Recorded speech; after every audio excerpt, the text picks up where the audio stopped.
What's going on, everybody? Hope you're doing well. Welcome to the public trade idea updates for the swing report.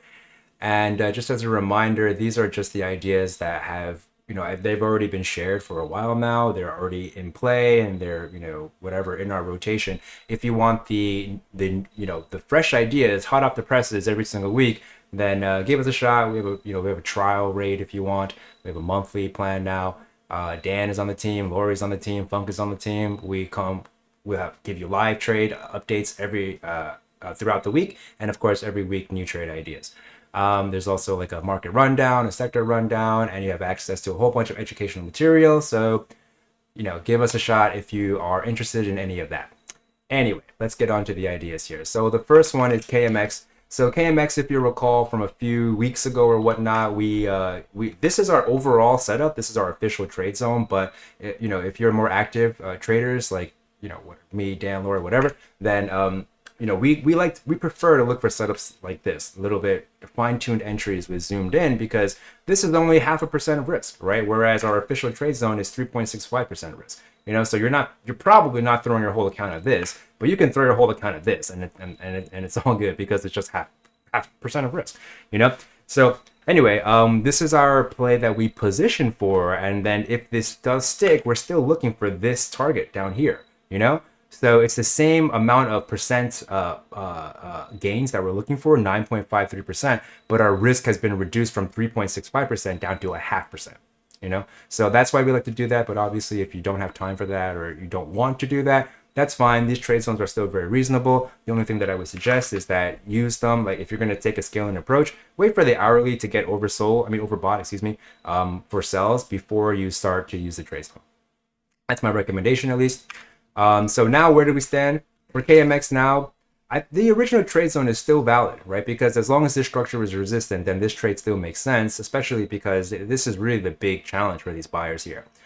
That being said, the earnings is coming up, so we'll have to make a decision soon. If you are taking the scaling approach, and your earnings are coming, I don't even think it's wrong to take like a small loss. Just let the earnings shake out. You never know how it's gonna play out, the reaction. And the biggest one of the biggest threats to a swing trader are gaps, right? And gaps after earnings, like this one for example, very common, right? So that's pretty much it. Personally, for me, I'm still interested in this, but I would like to see this same exact setup.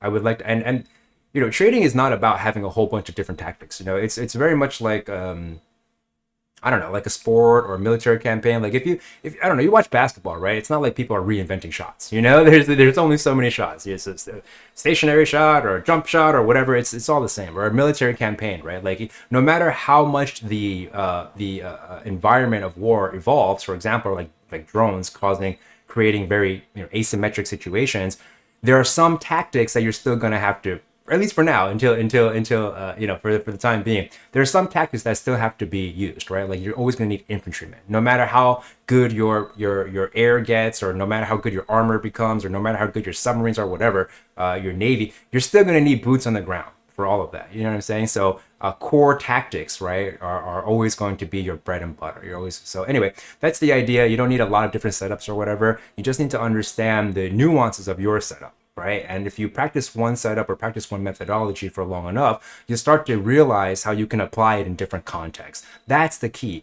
Like having this core methodology that you use within specific contexts, and then learning all the different contexts in which that's viable or appropriate. That's really the key. You don't need to have a whole bunch of tricks in your repertoire. You just need one trick. You just need one. It's like again, it's like trading like a casino, right? Like the casino, if you go to a poker room or whatever, right, poker club or whatever, they play one game there, right? Just one game, and the house makes their money off that one game, So anyway, obviously casinos have more games, but I'm talking about like, anyway, you get it.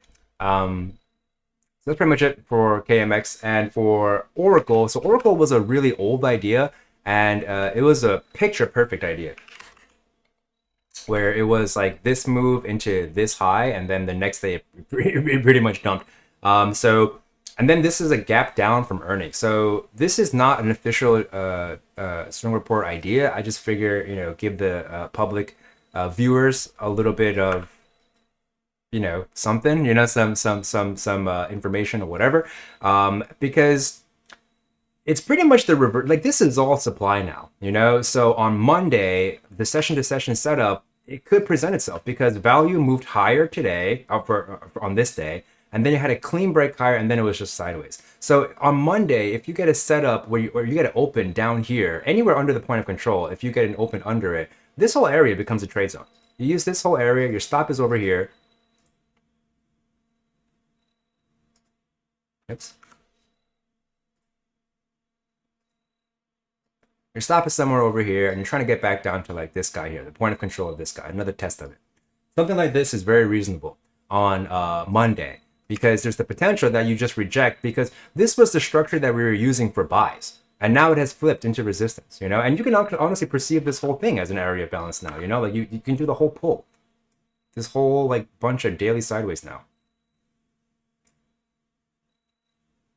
It's very reasonable to look at it just like this. I think one of our subscribers, Derek S, made this point, and I totally agree with you. This is a fine way of looking at it now. Okay, so if the value area low continues to act as resistance, then we see lower lows, where should we go? They should try to come back down here, where this prior all-time high resistance was, So yeah, that's pretty much it. If we see a session-to-session setup, you can top fish, stop over here, target 1110.15, and then 106.3 for a very reasonable trade idea. Okay. Yeah, and if you are, to go back to the point like of one tactic, like once you have the methodology down, I'm telling you, it will open up context, different scenarios for you to run it. Like if you're a subscriber in our not regular, but if you're if you're a part of our Slack group, then you see me do this every day in the future show, every single day, right? I'll just show you. Let's see here. Oh, right, I was talking about this earlier, right? So for example, nearly every single day, there will be a post from me at 9:30 talking about the exact trade that I did on the futures. And it's always based on the same old thing. I'm not using a whole bunch of different things. I'm using one methodology, and that allows me to have the context for, to understand multiple different contexts for when it's appropriate to do, a specific thing. I do this all the time. 9:30, 9:31, lame. 9:34, that was because it was chopping around first for a little bit. Let's see, 9:50. No, those are whatever. So no, yeah. And then the same thing. Oops. And there are plays for the sell as well at 9:30, 9:30, 9:31, fail. 9:32, 32, 32. So yeah, I'm telling you. You practice the method, and that wasn't always the case. Is my point, right? I used to actually be very afraid of trading the open. I used to wait for the open range before I took a trade, but I practiced this one single methodology for long enough to the point where now I realized when to do the right thing with it, based on specific context, which is just where the sectors are positioned on the open. Anyway, that's enough of that. Yeah, so that's the setup. My point is that's the setup that one should be looking for on Monday, assuming that we get an open under today's range. All right. Lots of space for a daily lower high to be set, obviously under 127.42. And on Monday, we just need to see a break of 112.50 for us to have confidence that the lower high has been set here at 115.20. Okay. All right, XOM. So XOM, this one already came into our trade zone and hit our target. But as I was saying, if you clear this structure, back tests of it are pretty reasonable. That's what I was saying last week. And if you'll notice, that's exactly what happened here on this session. Right? You clear it, good amount of follow through, hold the back test at the point of control, and you see higher highs. Now, what would be what we're looking for now is there's space for a higher low to be set over 113.57. And as long as these buyers can hold over 115.86, they're doing just fine. So for XOM, then, if you're looking to get grab along, now that value has moved lower, session to session value has moved lower, you were waiting for the next potential for that to change, meaning you get it open up here, you can be bottom fishing off of this structure, looking to come back here, and then looking for a break into all-time high, really. Now, obviously, if you come back under this structure, that the buy becomes much more questionable. especially if the sellers can clear this low, 113.23. This is where the stop is right now for anybody who still has a runner from this trade location, right? Because this is the last area of meaningful daily balance. As long as the sellers cannot trade through this, they're not doing a good job. Okay, so that's why our stop loss is here for any runners. All right. KLAC. So KLAC came into our trade zone, rejected after breaking to all-time high. So this is a bit of a red flag here. So I wouldn't be interested in scaling into this one anymore. What we would like to see now at this point is a break with no follow through, pop back above this low 468.13 before looking at any kind of longs. I do not love this anymore. And if you were trading along with the alerts that we published, again, they're live alerts, then you just stopped out here. So you initiated here, you took some profits on the way up, and then you stopped out here for probably something of just a little bit of a win. Actually, that's quite good for percent wise. So yeah, I'm not really interested in this anymore. Okay, so just know that. But the trade zone technically still valid as long as this structure is supportive. This is potentially a head and shoulders now. Either way, it's just not a high priority. We have all these other picks, all these other ideas. Meh. And then finally for CRM, CRM came into our trade zone, hit the target. It should have hit our target. I don't know why. This is not the correct trade zone. Well, just trust me. If you're a subscriber, you should know. This one already hit the target. I probably drew this afterwards. Oh no, because this was the original. That's why. This was the original trade zone. That's why. Okay, so that makes sense. Yeah, so this came into our trade zone, hit the target, and now, even though this selling is very notable and you have a daily lower high and lower low, as long as this structure is still supportive, then the buyers are doing okay. So I still think this is pretty reasonable. And again, I hope you're not sick of hearing me say this, but the idea, how I would do it is wait for an open out above the prior day's value, use the whole area. There's obviously more nuance to it, and if you're within the Slack channel, go ahead and message me. If you want to email me about a specific question, that's totally fine as well.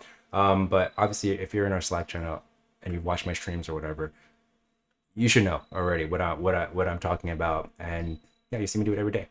So that is pretty much it. CRM does have space for a weekly higher low over 200.20. And on the daily time frame, there's a good amount of space for a potential lower high to be set under 226.83. But again, it's really all about this. This is super, super key. As long as this structure is supportive, these buyers are doing okay. All right. So I think that's it. Yep, that is it for the public ideas. And again, just as a reminder, these are just the public ideas. If you want those fresh ideas, hot off the presses, then give the swing report a shot. We have a link, I think, in the description below. If you could give us a like and a subscribe, that would be very nice and helpful. Thank you. I would appreciate that. And thanks for tuning in. I appreciate you sharing some of your time and energy with me. I hope to see y'all soon. Farewell.